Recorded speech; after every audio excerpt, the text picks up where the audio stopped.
Rate growth 15.3% ఉంటే అది 6.8% తగ్గిపోయింది. పర్ క్యాపిటా కన్జంప్షన్ 9% ఉంటే 2% పడిపోయింది. యూనిట్ స్టార్టెడ్ ప్రొడక్షన్ 288 యూనిట్లు ఆ రోజు ప్రొడక్షన్కి వస్తే అవి 80కి తగ్గిపోయినాయి. ఇవన్నీ కూడా దిశ ఇండికేటర్స్ అన్నీ మనం జిఎస్టిపితో ఎప్పటికప్పుడు మెజర్ చేస్తాం. అగ్రికల్చర్, ఇండస్ట్రీ, సర్వీసెస్ కింద అగ్రికల్చర్ల దిశ 16.6% తెలుగుదేశం పార్టీ హయాంలో growth rate, highest growth rate in the country agriculture. మేము వ్యవసాయం చేసాం, పొడిచాం అంటారు. ఏం పొడిచారు మీరు? మీరు వచ్చే కొద్ది 10.5% తగ్గిపోయింది. దగ్గర 6.1% తగ్గిపోయింది. సమాధానం చెప్తారని అడుగుతున్నా. ఇంకో పక్క ఇండస్ట్రీ 11.9 ఉంటే అది 11.8 ఉంది. సర్వీసెస్ 11.9 ఉంటే 10.2 పడిపోయింది. మొత్తం అగ్రికల్చర్ కానీ అన్ని కలిపి దిశ ఓవరాల్గా 13.5% గ్రోత్ రేట్ 5 సంవత్సరాలు. వీళ్ళు వచ్చిన తర్వాత 10.6% తగ్గింది. అంటే ఈ 2.9% 3% తగ్గితే దీని ఇంపాక్ట్ 5 సంవత్సరాల్లో రాష్ట్రానికి వచ్చే గ్రోత్ రేట్ 6,94,000 కోట్ల రూపాయలు తగ్గిపోయింది. ఇంకో పక్క రాష్ట్రానికి వచ్చే ఆదాయం 13.5% పెరుగుంటే 76,195 కోట్ల రూపాయల అదనపు ఆదాయం వచ్చేది. 76,000 కోట్ల రూపాయలు వస్తే ఎన్ని సంక్షేమ కార్యక్రమాలు చేయొచ్చునో అది ఒక ఉదాహరణ మాత్రం. ఇంకో పక్కన మీరు చూస్తే అధ్యక్ష, జిఎస్టిపి తెలంగాణ ఆంధ్రప్రదేశ్ ఎప్పుడు కంపేర్ చేసేవాడిని. హైదరాబాద్ అక్కడికి వెళ్ళింది, వాళ్ళకి ఆదాయం ఎక్కువ ఉంది, ఇక్కడ జనాభా ఎక్కువ ఉన్నారు. ఈ జనాభా కారణంగా జీవన ప్రమాణాలు పెరగాలంటే ఆదాయం పెరగాలని ఆలోచించి ఎప్పటికప్పుడు ముందుకు పోయేవాళ్ళం. అందుకని 2018-19లో జిఎస్టిపి తెలంగాణ ఆంధ్రప్రదేశ్ కంపేర్ చేస్తే ఆంధ్రప్రదేశ్ 17,000 కోట్ల రూపాయలు అదనంగా వచ్చే పరిస్థితి తీసుకొచ్చాం. అదే సమయంలో 23-24 వచ్చే కొందికి ఆంధ్రప్రదేశ్ తెలంగాణ కంపేర్ చేస్తే తెలంగాణ 62,000 కోట్ల రూపాయలు మనకంటే ఎక్కువ ఉంది. 17,000 కోట్ల రూపాయలు ఆదాయం ఎక్కువ, జిఎస్టిపి ఎక్కువ ఉండేది. 62,000 కోట్ల రూపాయలు తెలంగాణకు ఆదాయం ఎక్కువ వచ్చే పరిస్థితి వచ్చిందంటే, జిఎస్టిపి వచ్చే పరిస్థితి వచ్చిందంటే సమాధానం చెప్పే ధైర్యం ఉందని అడుగుతున్నా.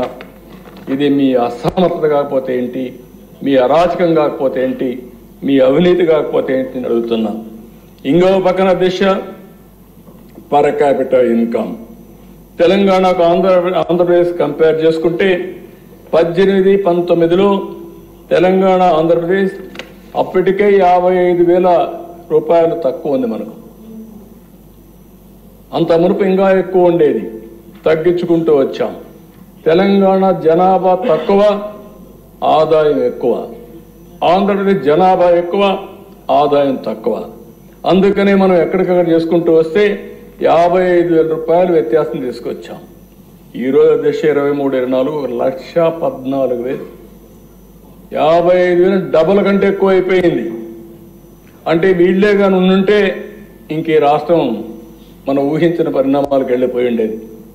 అంటే ఒక తలసరి ఆదాయం పెరగలేదు, జిఎస్టిపి పెరగలేదు, వ్యవసాయం అభివృద్ధి కాలేదు, అప్పులు తెచ్చారు. ఏం చేశారంటే, నేను బటన్ నొక్కానంటే బటన్ నొక్కడం ఆన్సర్ అని అడుగుతున్నా. బటన్ నొక్కితే వాళ్ళకి ఏమైనా వచ్చిందా అని అడుగుతున్నా. ఖర్చులు పెరిగాయి. ఇంకో పక్క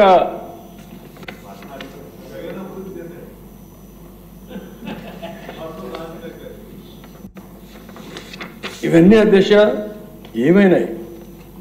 ప్రైవేట్ ఇన్వెస్ట్మెంట్లు ఎక్కడా రాలేదు రాష్ట్రంలో. మొత్తం ఇండస్ట్రీస్ అంతా రాష్ట్రం నుంచి బయట వెళ్ళిపోయే పరిస్థితికి వచ్చారు. ఇక్కడ ఉండేవాళ్ళు కూడా పేట్రియాటిక్ ఫీలింగ్తో అమర్ రాజా బ్యాటరీస్ తిరుపతిలో పెట్టారు. ఇది నా జిల్లా, నేను పెట్టాలి, ఇక్కడ ఉద్యోగాలు ఇవ్వాలని. అలాంటి వ్యక్తి ఇక్కడి నుంచి పోయి వేరే రాష్ట్రాలను చూసుకునే పరిస్థితికి వచ్చారంటే అది మీ దుర్మార్గం కాకపోతే ఏంటని అడుగుతున్నా. ఇంకో పక్కన దిశ అమరావతి పోలవరం, ఎనర్జీ సెక్టర్ అన్ని విధ్వంసం అయిపోయినాయి. ఇంకో పక్కన మీరు చూస్తే ఇన్వెస్టర్స్లో కాన్ఫిడెన్స్ పోయింది. ఆంధ్రప్రదేశ్ అంటే అపనమ్మకం వచ్చింది. ఇక్కడికి వస్తే మనకు భవిష్యత్తు ఉండదని ఆలోచనకు వచ్చే పరిస్థితికి వచ్చారు. ఇన్ఫ్రాస్ట్రక్చర్ ఒక్క ప్రాజెక్ట్ రాలేదు 5 సంవత్సరాలు. ఉండే రోడ్లని గోతులు దువ్వే పరిస్థితికి వచ్చారు. లిటిగేషన్ అధ్యక్ష ఇప్పుడే మాట్లాడుతూ మంత్రి గారు చెప్పారు, 25,000 కేసులు వేశారు. 1-2 కాదు, 25,000 కేసులు హైకోర్టులో వేస్తే chief secretary, finance secretary, concern secretary అక్కడ పోయి చేతులు కడుక్కొని నిలబడుకుంటే జైలు పంపించారు. ఎక్కడి నుంచి మనోధైర్యం ఎవరికి వస్తుంది? అంటే వాళ్ళు చేయన తప్పుకి వాళ్ళని జైలుకు పంపించే పరిస్థితి వస్తే, కంటెంప్ట్ కింద జైలుకు పంపిస్తే ఎలాంటి మనోభావాలు ఉంటాయో, ఏం జరుగుతుందో ఇది ఒక ఉదాహరణ అని చెప్పి కూడా నేను మీకు తెలియజేస్తున్నా. అందుకే అధ్యక్ష రాష్ట్రం ఒక విషియస్ సైకిల్లో పడిపోయింది. డెట్ ట్రాప్లోకి వచ్చి పడింది. ఆ విషయం మనం గుర్తుపెట్టుకోవాల్సిన అవసరం ఉంది. అంటే క్యాపిటల్ ఎక్స్పెండిచర్ పెట్టలేదు, ఆస్తులు సృష్టించలేదు, సంపద లేదు, ఆదాయం పెరగలేదు. దానివల్ల ఏమైంది? No productive investments. ఎవరు కూడా ప్రొడక్టివ్ ఇన్వెస్ట్మెంట్ పెట్టే పరిస్థితి వీళ్ళు పెట్టలేదు, ఎవరు పెట్టే పరిస్థితిలో లేరు. దీనివల్ల ఆదాయం తగ్గిపోయింది, హైయర్ ట్యాక్సెస్ వేసే పరిస్థితికి వచ్చారు. ఇంతేకాకుండా వీళ్ళు బటన్ నొక్కాలి కాబట్టి ఎక్కువ అప్పులు తేవడం, ఆస్తులు తాకట్టు పెట్టడం. కడాన ఆస్తులు తాకట్టు పెడితే ప్రభుత్వం యొక్క ఇమేజ్ పూర్తిగా నాశనం అయిపోవడం. మళ్ళీ దాన్ని డెట్ సర్వీసింగ్ చేయడానికి అప్పులు కట్టాలి, వడ్డీ కట్టాలి, మళ్ళా జీతాలు ఇవ్వాలి. ఈ విధంగా ఒక విషియస్ సర్కిల్లోకి వచ్చి పడిపోయాం అధ్యక్ష. ఏం చేయాలో దిక్కుదలిన పరిస్థితి. ఆ పరిస్థితి నుంచి ఇప్పుడిప్పుడే ఈరోజు మీరు చూస్తున్నారు 7 వైట్ పేపర్స్ని పబ్లిసైజ్ చేశాం. అదే మరి దాన్ని ఏ విధంగా చేయాలో మళ్ళీ స్వర్ణ ఆంధ్రప్రదేశ్ విజన్ తయారు చేశాం. ఇలాంటి దారుణమైన పరిస్థితిలో మేమందరం కూడా అధికారాన్ని చేపట్టి ప్రజలకు విజ్ఞప్తి చేస్తున్నా. యాస్పిరేషన్స్ ఎక్కువ ఉన్నాయి అధ్యక్ష, అందరిలో ఉన్నాయి, ప్రజల్లో ఉన్నాయి, ఉద్యోగస్తుల్లో ఉన్నాయి, పార్టీ కార్యకర్తలకు ఉన్నాయి. అందరూ కూడా మేము పనిచేసాం. నేను కాదని అందరూ పనిచేశారు. మేమందరం ఓట్లు వేసాం, అందరూ ఓట్లు వేశారు. మీ యాస్పిరేషన్ చాలా ఉన్నాయి. ఆ యాస్పిరేషన్స్ నెరవేర్చాలంటే ఎక్స్ట్రా ఎఫర్ట్ పెడితే తప్ప సాధ్యం కాదు. కానీ ఈరోజు మీరు చూస్తే ఈ అధికారం అనేది రాత్రింబగుళ్ళు కష్టపడితే కూడా ప్రజల యాస్పిరేషన్ నిలబెట్టుకునే పరిస్థితి లేకుండా ముందుకు పోతున్నాం. ఒక్కొక్క ఇటుక పేర్చుతూ ముందుకు వచ్చాం. ఇచ్చిన హామీల్ని ఒక్కొక్కటి నెరవేర్చుకుంటూ వస్తున్నాం. గాడి తప్పిన పరిపాలన ఘాట్లో పెడుతున్నాం. ఒక మాటలో చెప్పాలంటే దేశ మేము అధికారంలోకి వచ్చే లోపల రాష్ట్రం వెంటిలేటర్ పైన ఉంది. ఆ రోజు మన ప్రజానీకం చేసినటువంటి మంచి పని 21 మందిని గెలిపించారు. బీజేపీ, తెలుగుదేశం, జనసేన ముగ్గురిని కలిపి 21 మందిని గెలిపించారు. మన గెలుపు ఢిల్లీలో కూడా మన పలుకుబడిని పెంచే పరిస్థితికి వచ్చింది. కేంద్రం రాష్ట్రం కలిసి ఆ రోజు హామీలు ఇచ్చాం. అటు నరేంద్ర మోడీ గారు, నేను, పవన్ కళ్యాణ్ గారు కొన్ని హామీలు ఇచ్చాం. ఆ హామీలు నిలబెట్టడానికి కేంద్రం పూర్తిగా సహకరించింది. ఆ సహకారం లేకపోతే ఈ రాష్ట్రం ఏమయ్యేదో నేను కూడా ఒకసారి ఆలోచిస్తే, నేను ఒకవేళ అనుభవం ఉన్నా చేయగలుగుతానా లేదా అని ఆలోచించినప్పుడు చాలా సమస్య ఏది. అలాంటి సమస్య నుంచి వెంటిలేటర్ నుంచి పైకి తీసాం అధ్యక్ష. ఆ విషయం గుర్తుపెట్టుకోవాలి అందరం. అయిపోయిందని నేను చెప్పడం లేదు. ఎక్కడ వెసులుబాటే లేని పరిస్థితి.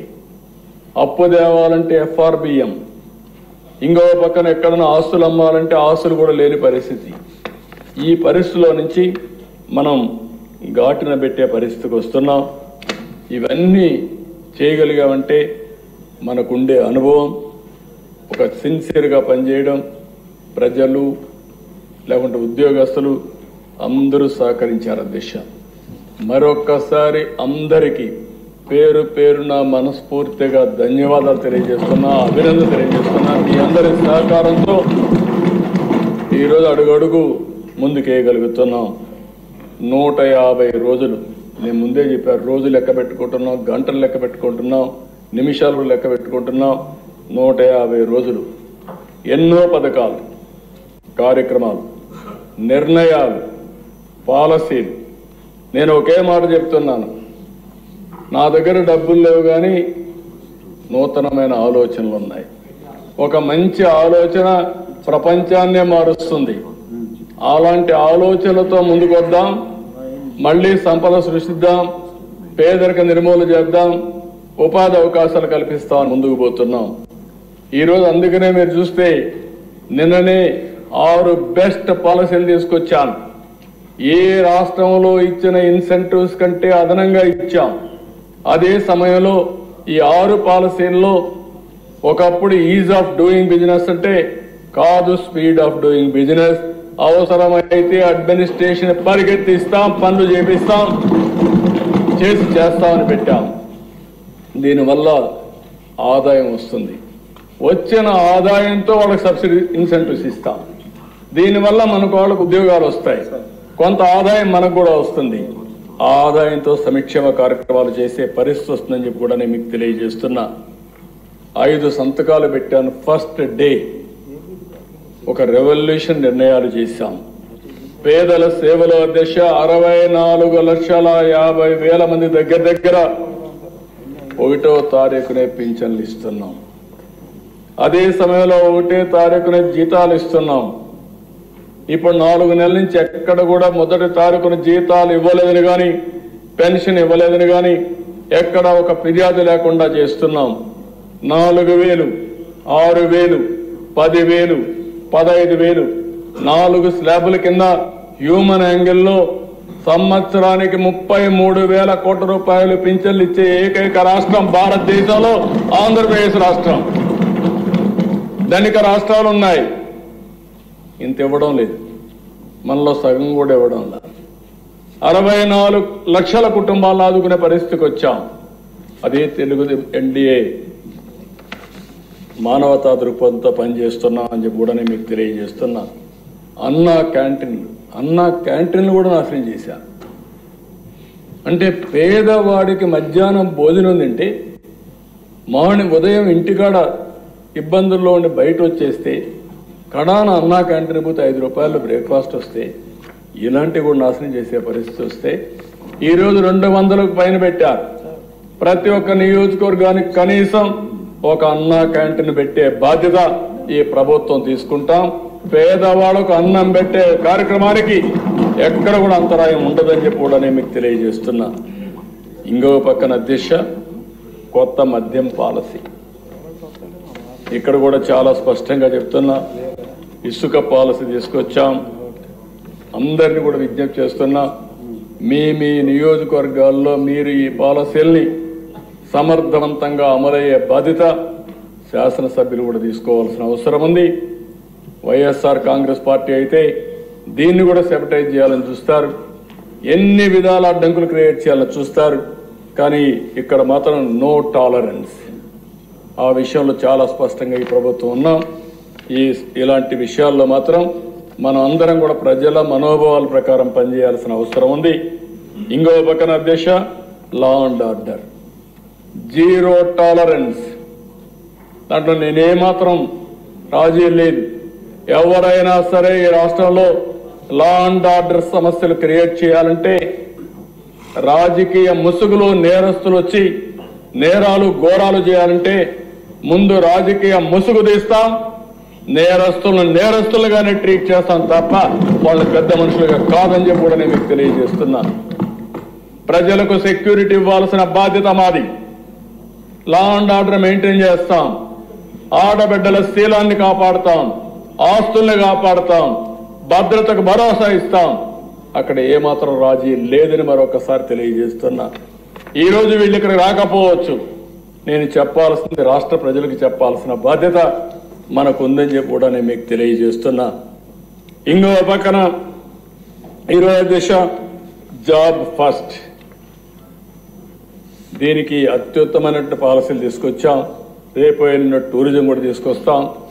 20 లక్షల ఉద్యోగ కల్పన ధ్యేయంగా పెట్టుకున్నాం. దీంతో ముందుకు పోతాం. ఇప్పుడే కేంద్రం నుంచి ఇచ్చిన నిధులు కానీ ఇవన్నీ పెట్టి అమరావతి పట్టాలెక్కిచ్చాం, పోలవరం పట్టాలెక్కిచ్చాం. రాబోయే 2 సంవత్సరాల్లో పోలవరాన్ని పూర్తి చేయాలని దృఢ సంకల్పంతో ఈ ప్రభుత్వం ఉంది. ఇంకా అన్ని మార్గాలు కూడా అన్వేషిస్తున్నాం. అవసరమైతే నదుల అనుసంధానం కూడా ఏ విధంగా చేయాలనో చేసి ఎప్పటికైనా సరే పోలవరం నుంచి గోదావరి పెన్న, గోదావరి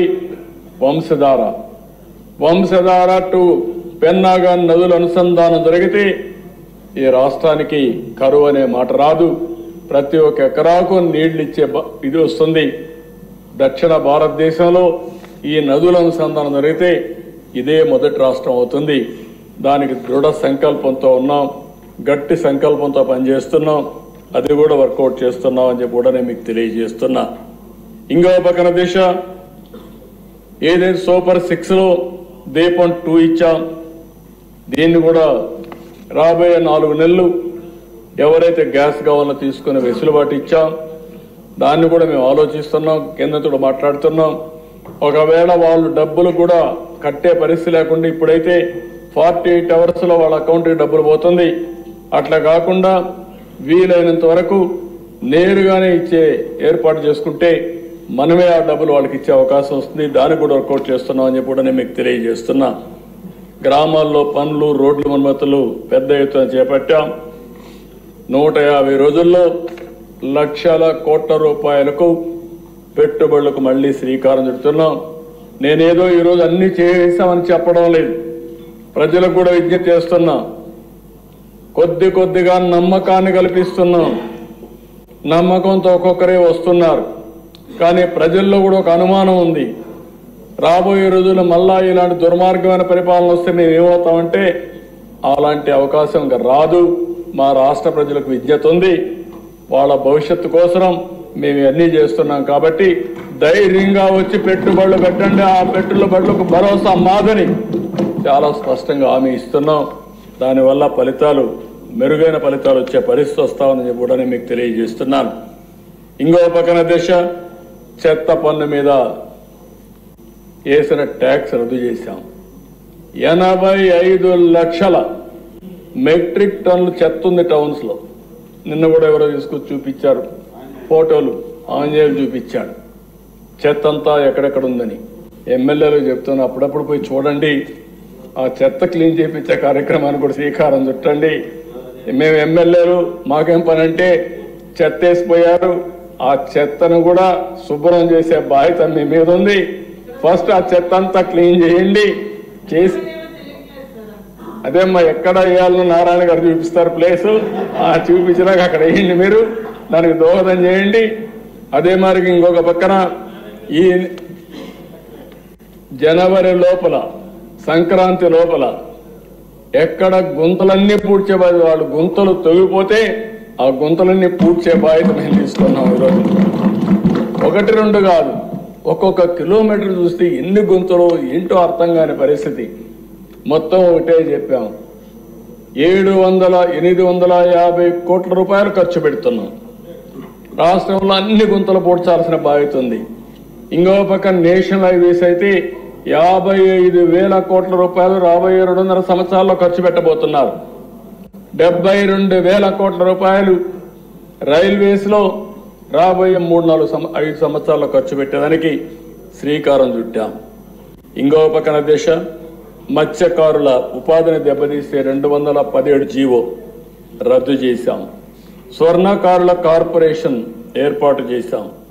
గీత కార్మికులకు ఫస్ట్ టైం చరిత్రలో 10% మద్యం షాపులు రిజర్వ్ చేసిన పార్టీ తెలుగుదేశం పార్టీ, ఎన్డీఏ అని చెప్పి కూడా మీకు తెలియజేస్తున్నాను.